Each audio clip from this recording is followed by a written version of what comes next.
What's that about? What's that noise? No, I'm eating some popcorn. And I got like I think I got like a burnt one, you know? Did you do the kernels or did you do the microwave Johns? Just the microwave. But it is. I will say, I've grown to re-like it again. Yeah. I mean, don't get me wrong. The old kernel way is still better. Yeah. Like the movie theater copper pot. popcorn. You got to do the copper pot. It's the way. Yes. It's the only way. Chester Copper Pot. He's the guy. He's the guy. He did it. But yeah, sometimes the microwave convenience is all I'm looking for. Yeah. But yes, I do. Especially when you worked at a movie theater. Like just being able to get like free popcorn all day and it's dangerous. Test out different seasonings on it. Oh yeah, that's one of the few perks. Well, it's like that in Pittsburgh popcorn with all the sweets too. Yeah. That I cannot argue with it. There are a few who can. That's just true. Forgive me, I'm just pulling up the old information to back my research. Because I never trust myself. But man, there are a lot of characters in this game, I'll tell you. That's why I was like, I should probably pull up the character list because there's a lot going on with this one. So what are we? What's on I figured I was kind of following a bit of our formula. Escapade today. Yeah, I was following a bit of our formula from last year. I was trying to fit a bit of a mold, as it were. And I remember let me stop you there. We have no formula. That's number one. I want everyone out there to know there is nothing going on behind the scenes here. There's no sanity to this madness. There is not. But yeah, I remembered we threw some games in there last year. I was like, this one's stuck in my head, especially because we had talked Last of Us. But we also we talked a bit of Resident Evil as well, and I was like, this is kind of like the modern Resident Evil in a way. Like not quite the same. Like it's not really a monster thing. It's more of like a insane asylum. Almost and towards the end it's a bit of a ghost story, not to get ahead and spoil ourselves too much. But it's an interesting one, and it came out right around the same time that the first Last of Us originally had. And it came into that space where like gameplay watch throughs were starting to really become big. They had been around for a minute. But like they were gaining a lot of steam at this time, and like a ton of people were catching on and watching them. Yeah, so this says 2013 this was released. Yeah. So yeah, that's right around. It was like, I think Markiplier and PewDiePie did playthroughs on this, and then the popularity of this game after that, those two guys did it like blew up. Mm-hmm. So it's a really cool story. I think for me personally, the sound design and the music are like the big standouts because it's like one of the creepiest horror soundtracks I've ever heard. Well, yeah, and we've talked before, especially in horror, but in video games, your sound design, or just sound in general, when you're dealing with mediums like movies, video games, your sound's got to be top notch, or else the final product will suffer. Yeah, it's like you can even have like relatively par cinematography, like visuals, if it's a video game, movie, whatever, but like I think we've talked before, like the Spielberg sense, like sound has to be like front and center. It's like, I think horror, it's a special because like that's where a lot of the terrors come from. Oh yeah, it comes from sound. Yeah, I mean, so many things just in, just when you're out experiencing, like, if you're just kind of walking around and just like you hear random noises, you're like, what the hell was that? It's one of the first, it's one of your first senses that you tend to interact with. Well, it's also, it can sit on the back burner what's in the front of your mind too, because it's like, it can kind of bubble behind the surface and you can't like quite pick up what's unnerving you at first. I think that's why I think that's one of the superpowers of sound, is it can kind of hide in the background. No, absolutely. But this game particularly, it was so powerful because of its simplicity. Like the story was very complex, and like the asylum itself was very complex. But as far as like the mechanics and the playability of it, it was incredibly simple and easy to just slip right in and go through it and play through it like in one quick go. And I will admit, I've not played it. I've actually never even heard of it until you brought it up for the episode. Really? That actually surprises me, because I'm pretty sure I've talked about this one quite a bit. I'm actually, as I'm saying, like, until you have introduced me to it. Like I had no notion of it, but it looks, I mean, I gotta say, it sounds and looks pretty interesting. It's kind of become a franchise since that too, and they've made 2 like full games. But after like the huge popularity of the first game, they did a downloadable, like a DLC as they call it, which honestly basically was a prequel game. It was almost as long as the original game, so they essentially made a sequel in a download. So I thought that was kind of interesting. I think it's called Outlast Whistleblower, I think is what it's called. Okay. I think now if you buy the core game, you get Whistleblower as like an add-on for free. Yeah. But yeah, it's interesting that it's like I would like it was such a unique DLC because like usually every DLCs are super stingy and like money milling. It's like, oh, they just for like I think it was like a very nominal fee at the time. They just gave you an entirely additional game. I was like, that's kind of awesome. Which is I think great. I think most recently, I think the newest God of War did something like that. Yeah, like a completely free DLC. That's which, pretty cool. Like extends, goes more into the character of Kratos and stuff like that. But yeah, it's similar to what you're talking about here. Yeah. So let's get into it a little bit because this is kind of a wild one.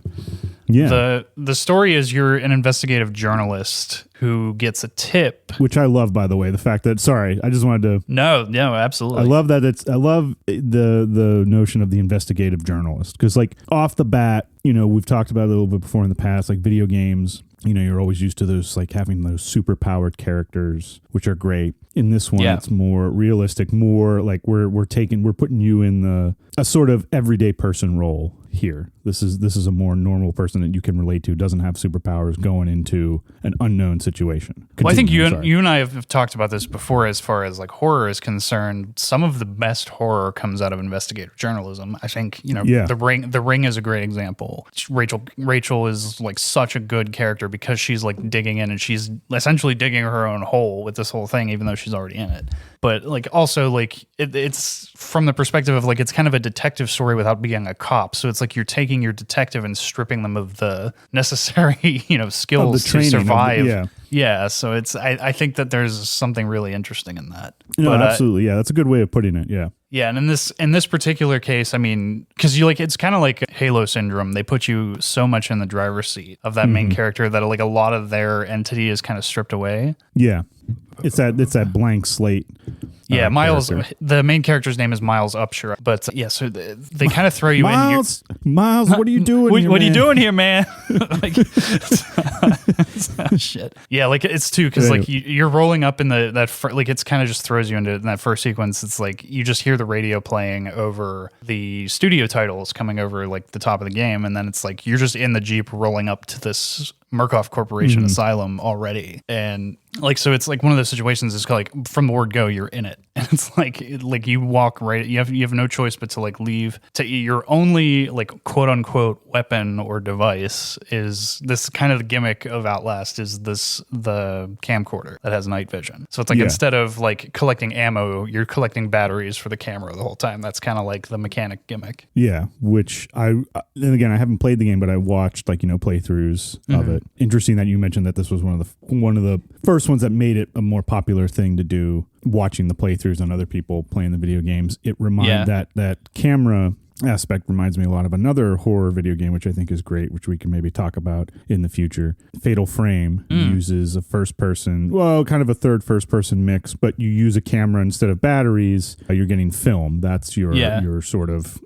gun and ammo way of, battling. Yeah, I've heard you mention this one before, and you color me intrigued for sure. Yeah. But anyway, continue. So yeah, as Miles Upshir, you start, you go on this anonymous tip that there's something of intrigue. You can read the whole file at the very start of the game before you leave the Jeep. And what's cool is there's like that collection aspect to it too. Like there was an old PC Titanic game that had an element of this, where it's like it was a time travel aspect to that one, where it's like you went back in time and you were like trying to find a specific person to save them from the Titanic sinking, and you're collecting documents and information the whole time. And I like that kind of style of game. We mentioned before about Last of Us that was one of the things that intrigued me because like a lot of the storytelling was just in the collectibles and like reading letters. Yes. So like there's a really cool aspect of that to this, which is unique to video games. I feel, or that medium. It'd be very hard to do that in a movie, in a TV show, in a book. I mean, you can kind of get it in a book, but you don't have that same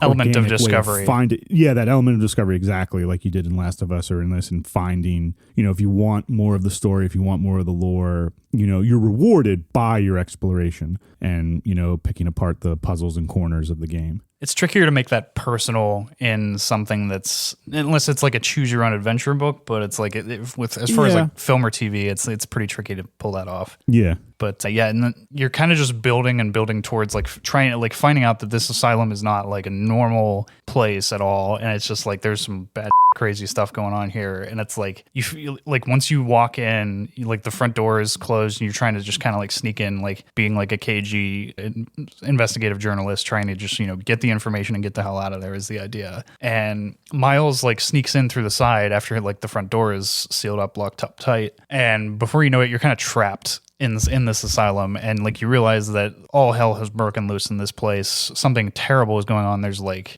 all kinds of evidence of chaos, but it's like you haven't, like one of the creepiest parts of the game for me is like you don't really see a person until a few minutes in. So you're just like walking through this terrifying like vacant asylum, and before you know it you're just trapped in it, and the goal is to like get out after a certain point. But there's like these iconic characters in it that just emerge throughout the course of it. And what's really cool for me about the DLC is the DLC as a prequel, kind of like the two events kind of like take place over the same span of time, but it's like the prequel like takes place before. It turns out that the character that you're playing in the prequel is the one who sends Miles the anonymous tip. Spoiler. Okay. But I mean, it's kind of a given from the word go. It's not a super spoiler, but yeah, the whistleblower game DLC kind of like bookends the original game, so it's like before and after. And that's so like it's kind of cool because it gives you like a before and after. Like you get that before perspective, so like you're getting a deeper understanding of what went wrong, and then you kind of get to see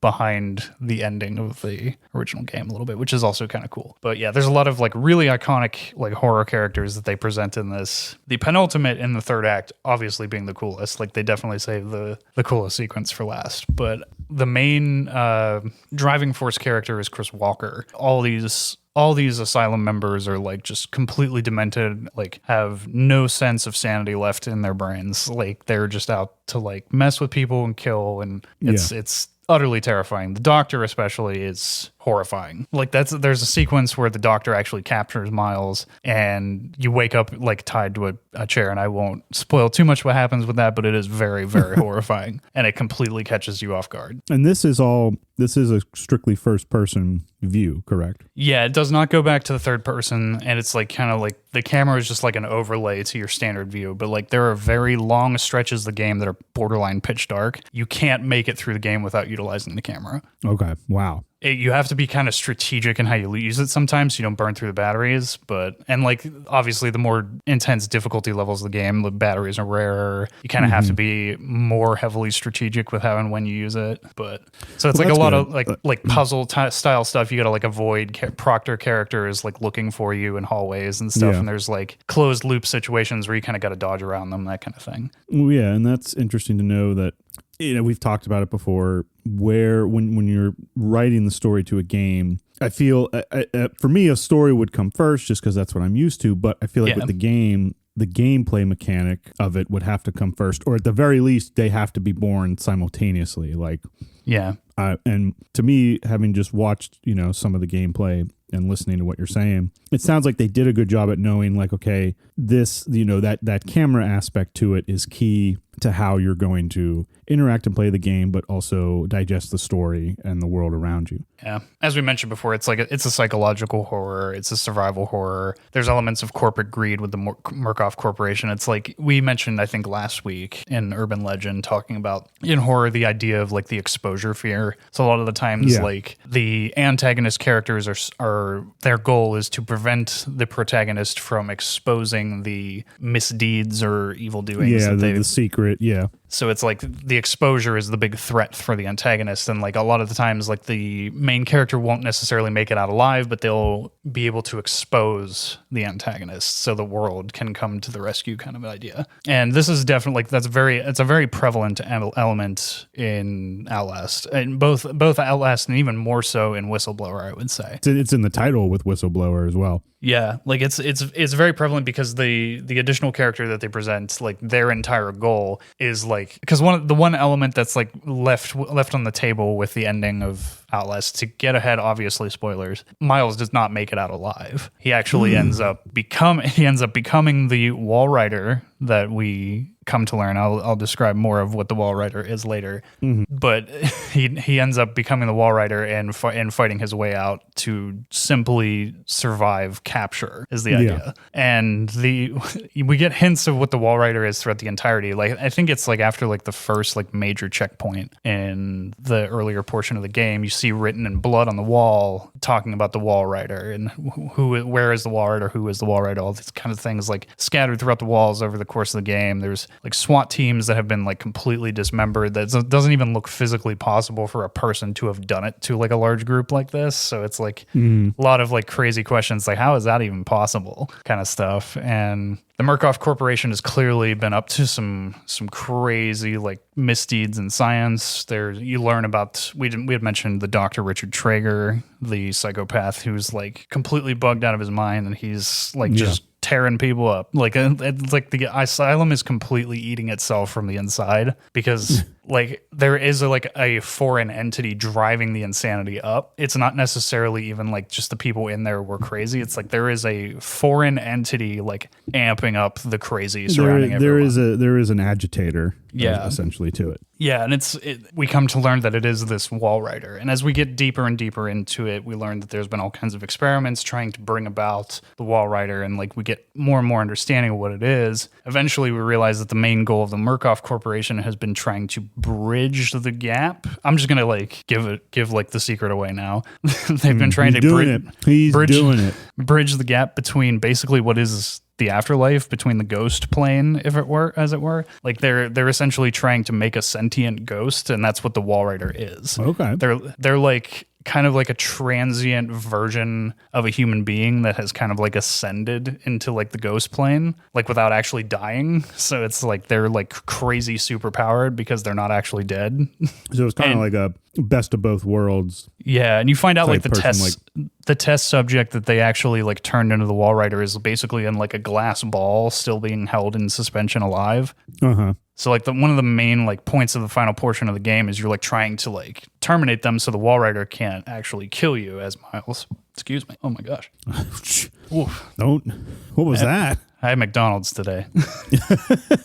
That's what that was. No, they don't. They usually don't give that out in asylums. Yeah, it's cruel and unusual. But so like all these crazy characters, all these crazy threads. You are just kind of like in like every sense of the word thrust into the insane asylum. Like they really, and like it's all these. You get like these really terrifying sequences of like these characters just like mocking you in the most insane ways. Like I was trying to think of some of the terms that they use, because like I remember Markiplier would always bring them up in his playthroughs, and like I think like Chris Walker would call like different victims like little piggy and stuff, just like really demented and like just like really like amped up the terror, like of trying like of them chasing you through the hallways of the asylum and stuff, just like, and like especially too like there's little places to hide, so it's like looking through the night vision camera like under a bed as like some crazed like borderline non-human like just rummages through the room looking to kill you is just beyond the words of terror. Well, and I think too, just the natural setting of an asylum, is in and of itself has become for us in our modern day there's a horror aspect tied to it, and not for like lack of of us understanding what an asylum is, but there was a lot of history before modern mental health practices, medicine, psychiatric care that we have today.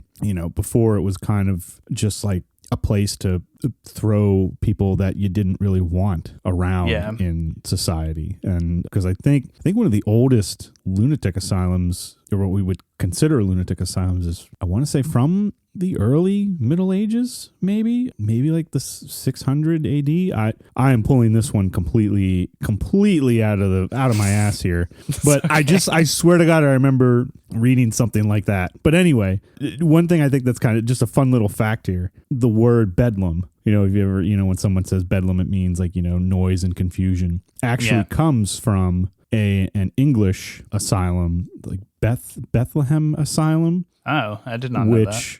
From like an old one. I think it was one of the first asylums in England. We're talking like from like the Middle Ages, up to like through the 1800s, and it just eventually the word just morphed, and they instead of calling it Bethlehem Asylum or something like that, they called it Bedlam, and then Bedlam Asylum, and that's where, when you hear someone say the term Bedlam, that's where it comes from. Interesting.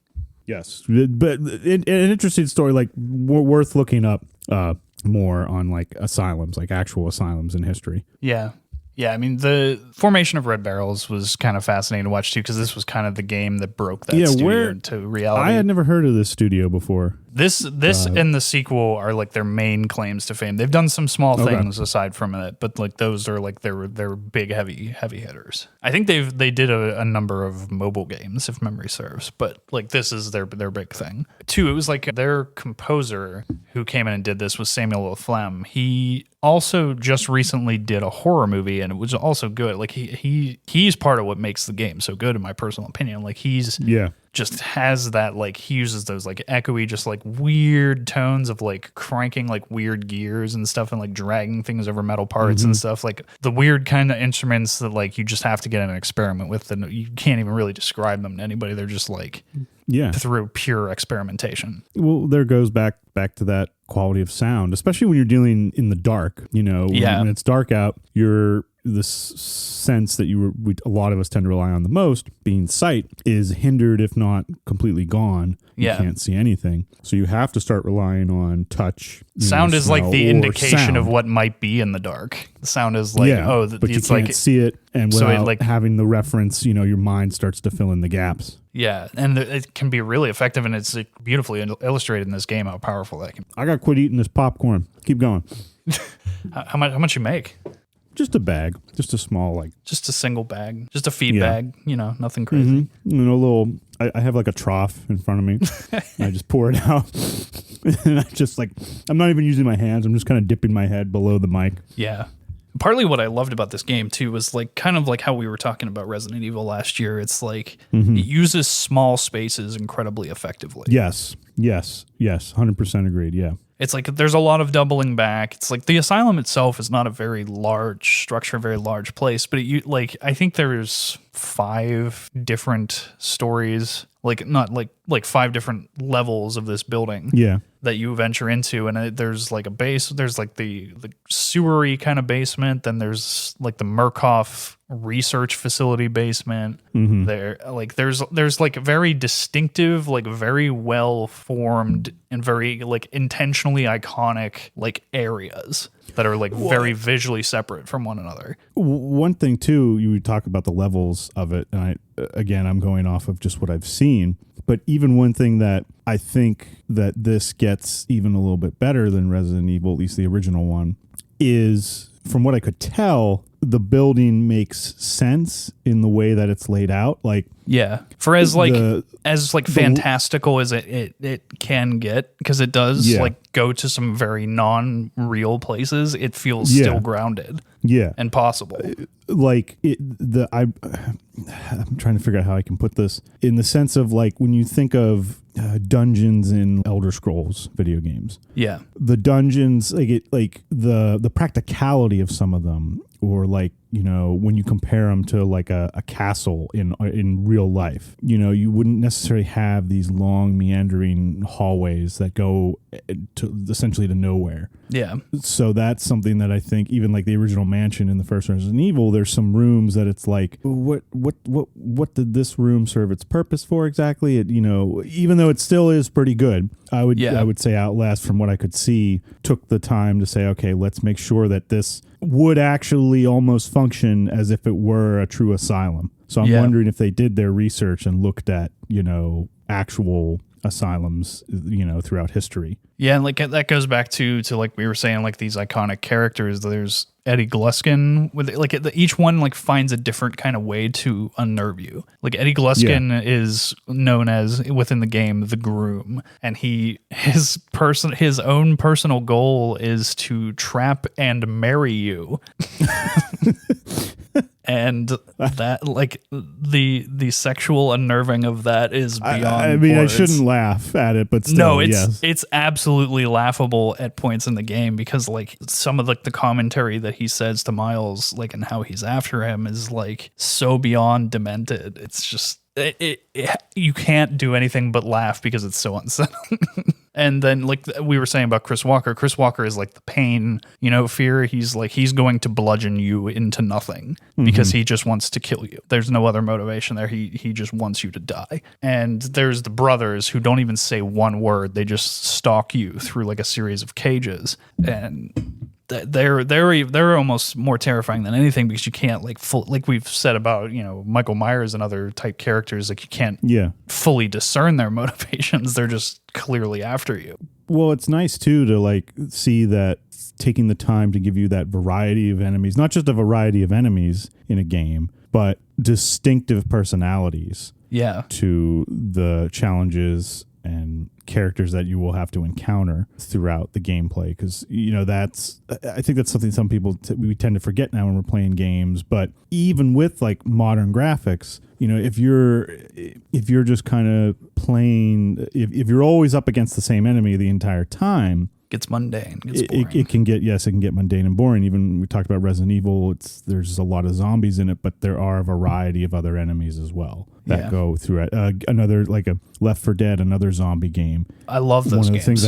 One of the things I think that makes that a little bit, took the genre, did something, went back to something that had been done a lot and said, okay, how can we change this? Adding different types of zombies, like this one was like, I think like a tank or the witch, and they all have different attributes. Same with Last of Us. You have the clickers, you have the runners. Yeah. That's a key thing.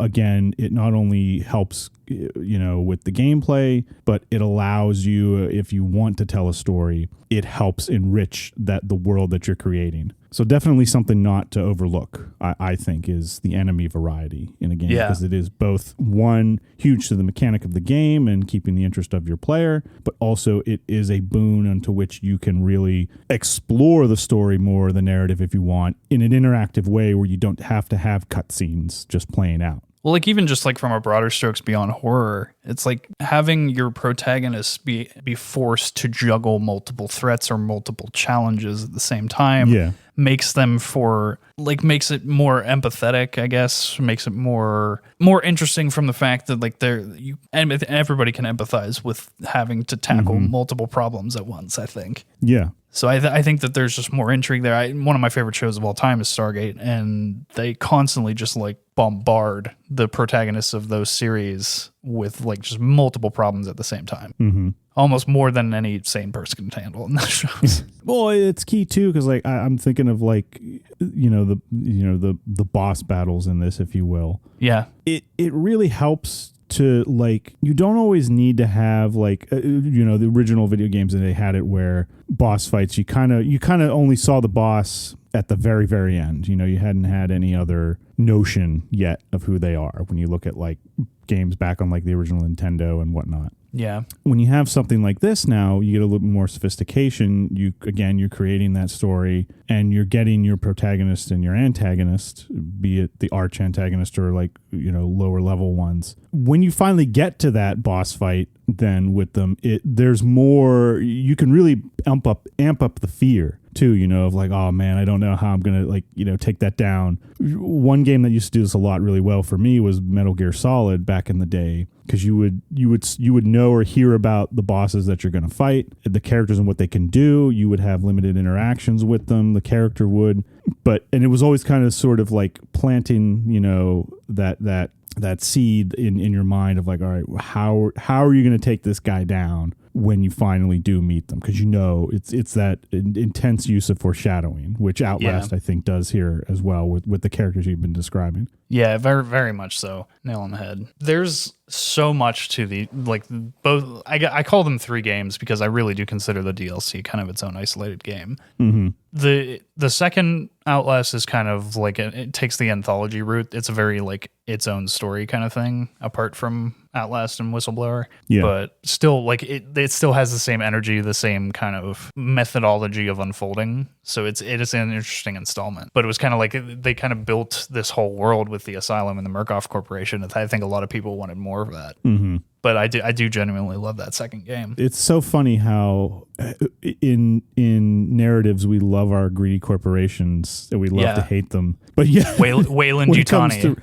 Wayland Yutani, Umbrella, Murkoff, Ace Chemicals, Shinra. I'm trying to just think like off the top of my head of like big like InGen. Yeah, that's a great one. Yeah, it's almost so ingrained into our modern storytelling. This idea of the corrupt corporation. It's something that's much more of a modern trope compared to, corruption has always been involved in storytelling in terms of that concept of it. Well, you look at even like ancient stories, but I would say the concept of a corrupt corporation is much more a modern trope that we really seem to, eat up when it's done right. Yeah, and there's a believability in modern society. Well, yes, absolutely. So I think that's a bit of where it comes from. Is like there is some of that in the real world, but it is interesting. Tyrell Corporation. There's another one. Yeah, sorry, I'm just keep naming them off. There's so many. There's so many good ones. You're right.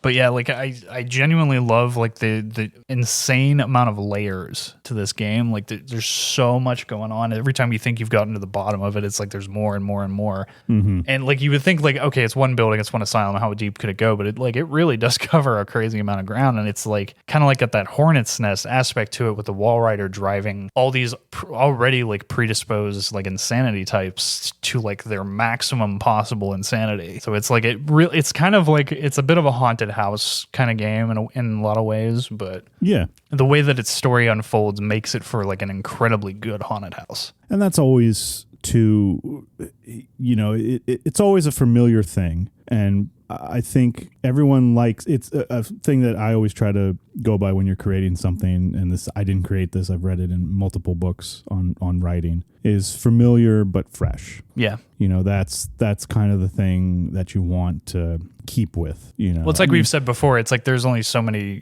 stories. It's like finding a new way to tell something, finding a new combination, there's ways. It's very difficult to create something like, wow, like out of this world, brand new, that no one's ever done before. Yeah. I can't even, off the top of my head, I don't even know if I've ever technically maybe ever even seen something or read something like that necessarily. Maybe I have, but off the top of my head, I can't think of it. But yeah, so for lesser artists like myself and writers, we have to stick to that familiar but fresh. You got to take something that works, like the haunted house idea, genre, whatever you want to call it, and then be like, okay, what's my spin on this? How do I make this fresh again? How do I elevate it, as Gordon Ramsay would say with food? Elevate it. It's raw. Don't make it raw. As far as our food metaphors go, I just want to see you go full Gordon Ramsay on something. It's raw. I guess one of his daughters just got married. Did you see that? Did he? I did not. I did not know that. Yeah, he posted something on the socials. It was interesting. I was like, I would hate to be that father-in-law situation. Could you see? Yeah, could you? I don't know why, but there's like Hell's Kitchen stuff, but there's like a thing like Gordon Ramsay in like a lunatic asylum, like in Outlast, just yelling, like you cutting it into like the guys. What do you call this? Is this a burger? Taking scissors to sever off like the fingers of the joints. Oh, what are you doing? You're messing it up. Get your act together.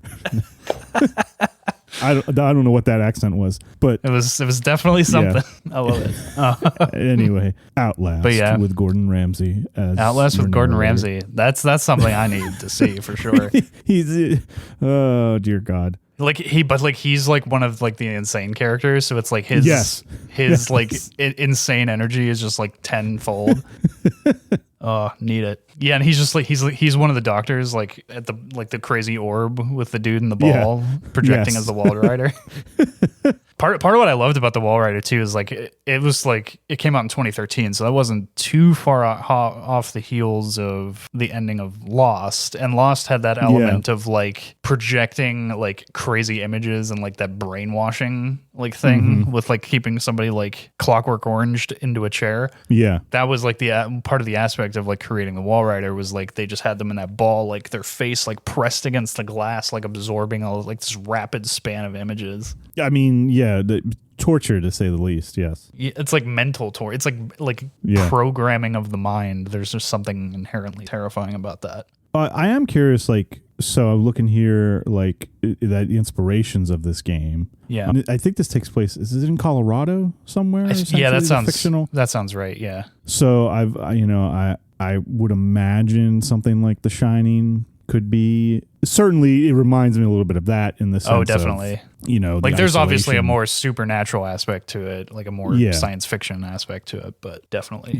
Yeah, it's the massive asylum influenced by real life mental health facilities. So that goes back to what I was saying, that it felt practical. The building worked in the sense of there's one thing when I mentioned about Resident Evil before, the mansion. I'm pretty sure there's only maybe 1 or 2 bathrooms in that whole house. Yeah. And I always thought years, I never noticed it in the beginning, but as I've played it so many times because it's one of my favorite games, I'm like, that doesn't make any sense. I feel like there should be a couple more bathrooms in this place. I feel like you'd at least have one on each floor on each side. Yeah. But this is a place this definitely has that. It has that sense of this was built, that realistic look to it. But yeah, it was definitely influenced by real life mental health facilities. Well, also they have mentioned here, it also big inspiration was Amnesia. I don't know if you ever played through those. I've seen bits of Amnesia, yes. Super interesting, also a great survival horror game. You can definitely see the mechanical influence. I remember when that got big. I think it was might have been my freshman year of college, or if not sophomore year. So I remember people playing it. Yeah, those were pretty wild. But Jacob's Ladder inspired the game's aesthetic and settling mood. I have now I've only seen bits of Jacob's Ladder, and I've heard a lot about it. Yeah. So that's interesting to see. Yeah, and Red Barrels was very self-funded, kind of like a small situation. So this was a big blow up for them. I think that they knew they had something good, but I don't think that they expected it to blow up like it did. And to the acclaim it gets for its, and you've mentioned it, the minimalist sort of gameplay mechanic. This looks like a game that you don't need. You're not getting the sometimes suffocating RPG elements that you can get in other games, which don't get me wrong, I love those. But even sometimes the learning curve is much easier in this one, I think, because it's more about the atmosphere and the story. Yeah, it's just everybody knows how to walk through a space, which is basically what the game is. And then aside from walking, it's just on and offing the camera. That's basically it. Yeah, and then that's, I think, a testament to, like I said, if you're doing the gameplay, I think it would have to definitely be in the forefront of what game you want to do along with the story. But because you saw a lot of times, you can see sometimes when someone will create a game, they're all about the story, but then the gameplay mechanics can suffer a lot. So doing this, we mentioned too, even some of the best games that are out there, like Last of Us, I remember one of your biggest barriers for getting into that was that the controls were somewhat clunky, and I always took it as that was part of the design of adding the realism to the game, but it's for you that was a bit of a barrier. Yeah, no, that was definitely a bit of a barrier for me too. Also too, I think it was because the original one came out right at the tail end of the PS3's lifespan. Yeah. If I remember correctly. And I think that was one reason. I think I was still so upset with Mass Effect at the time. So I was I'm not playing this game, god damn it, raw. It's raw. Oh god. all his favorite Hell's Kitchen quotes. Come here. Look at this. What is this? What is that? I asked for medium rare. Send it back. Send it back now. Oh my god, it's so good. You need to get your act together. What? I don't know what accent that is. That really I don't either, but it's fascinating. I'm just letting you go. Go and do it because it's no. Anyway, yes, this is definitely though. This is this for me. This one has endless replayability too. Yeah, because it there's so many unique circumstances. Even though it's it's a very simple fairly on rails game, I still it's one of those ones I find new things in it. There's all kinds of discoverables and letters and things you can find. And even going back through, it's that rediscovery element of stuff I've already seen and done. There's something to that, and it's such a short and simple game that it's not a huge endeavor to get back into it. That's partly why there's few games I have heavy replayability with, and this is definitely one of them. No, yeah, which is Which is like, oh, you want to take another trip into the asylum, do you? Yeah, it's not like a game that everybody would think would be super comforting. Or well, but it's also that catharsis, because obviously in real life, none of us, at least I don't think any of us, would ever want to be in a situation like this. Yeah. But this is a way of, just drama in general is a way of putting those fears into like, a safer setting to where we can, express them or experience them without being physically damaged or hurt. Yeah, and it's like Miles is not like a hero character either. He's just a dude trying to get the hell out. Like he's trying to survive. He's just a dude, man. He's just a guy. And he's honestly just trying to get the hell out of there. And he's not like trying to save anybody. He's not trying to like make a huge splash. He wants out, and he'll use the ability to survive to expose the Murkoff Corporation. Yeah, no, beyond that, he's not a hero. Yeah, no, the goal is survival horror. This is definitely, I would put it in the survival horror. And that makes it, I think that genre. just, makes it relatable, because not everybody is a hero type. A lot of people just would want to get out. Yeah. And that's one of the key aspects of horror, and in general, but especially horror video games. They tend to put the player at the disadvantage. There's, you don't necessarily get the firepower that you do in like Mario, or the souped up. I just pictured Mario with like a Gatling gun because you said firepower. Spewing it out. Just in the Predator jungle. Gordon, but it's like it's him Gordon's screaming, giving him notes on his meatballs and spaghetti. They both have like ridiculous accents. They like the Italian accent and then like the Gordon Ramsay British accent. Yeah. Oh dear God. Yeah. There's a mental. I'm starting to feel my own sanity slip here. Yeah, that's exactly what's happening. We're being affected by the Wall Rider. But yeah, definitely like from a lore standpoint too. This is just a super cool world. Like there's something just really fascinating about like horror world building, because it's not always like the case. It's like like Resident Evil games like obviously have crazy world building. This does, but it's like a lot of the times like horror tends to be a little bit more isolated in like small situation. That's like not like Lord of the Rings level world building. No, absolutely. It's because it's the focus of it. I don't want to say they tend to be more personal to the characters. Well, yeah, so it's like we're here to explore fear, and I hate, this is not the right way to say it because it makes it sound like I'm denigrating it, but the complexities are stripped away to go with like, we're here to talk about this. It's that we want to stay focused. That's the whole point. Like for example, Misery takes place in basically one room the whole time. Like it's like the Stephen King Misery. Yeah. So I was clarifying. No, I got it. No, I got it. Man, that was like, there was like a big you idiot. You know what I'm talking about under there? That's not what I meant. Oh God! This has been one for the books. This episode, I'll tell you. You too. God damn. Well, we are talking about an asylum, so yeah. I was like, if any of our horror topics so far, I think this one's deserving. Also, I didn't even bring it up. I meant to bring it up in the intro. It's our 66th episode, and we're doing it on a horror topic. I thought that was kind of cool. All right. So yeah, there's that little nugget of coolness. Absolutely. But yeah, like, okay. Now you can say that. What's the nugget of coolness? The fact that it was 66, episode 66. Well, wait, is 66 mean what?